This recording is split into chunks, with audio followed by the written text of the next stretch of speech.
Hey guys, Coach here, bringing you again this week's plant of the week. This one I'm focusing in on smaller themes the past couple of weeks, and this one is no exception. It is the Little Darling Lilac plant from the Syringa family, and the thing I like about it is it's smaller and it's more compact.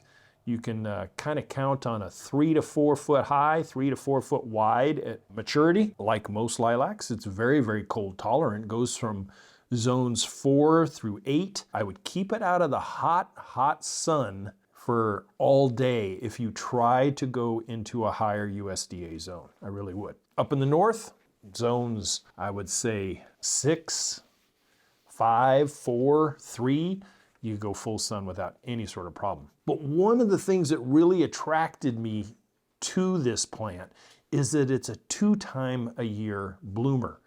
Its big flush, like all lilacs, is going to be in the springtime, and it comes out with a very, very dark purple buds, and then it opens up to the standard light purple lilac hues that everybody knows about. Then those drop off, and late summer into early fall, it has a secondary bloom. And both of them are just as fragrant. I would imagine that the spring one probably has a little more aromatic and a little bit less in the fall, but still, I mean, to have lilacs blooming 2 times a year, that's pretty special. Very little care goes. You can do some selective pruning. You can do a little tip pruning if you'd like. They will probably perform better in slightly acidic soils, but not super acidic. I would say nothing below 6 and then nothing above 8. I think that range would probably tolerate them. They do get through some dry spells on their own once they're established, but I would say supplemental water is in order.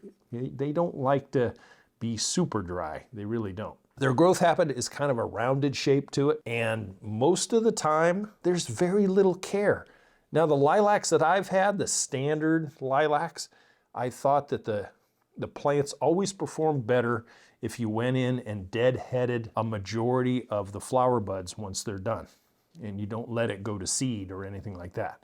So think about doing that. And then if you do it as a hedge or whatever, I think the plants look better au naturel rather than hedging them.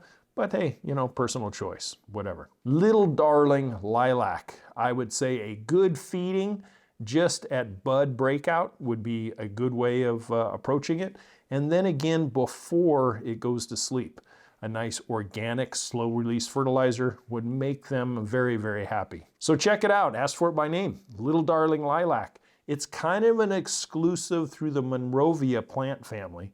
I know you can pre-order those things, but you can also ask your retailer if they bring in Monrovia stock to special order it. So check that out. Hey, thanks for tuning in. This week's plant of the week, Little Darling Lilac. As always, to your guys' landscape success. Hey, if you got something out of it, please throw me a thumbs up and check out the educational part of this channel as well. I think you'll learn a lot of stuff. Until next week, guys, thank you very much.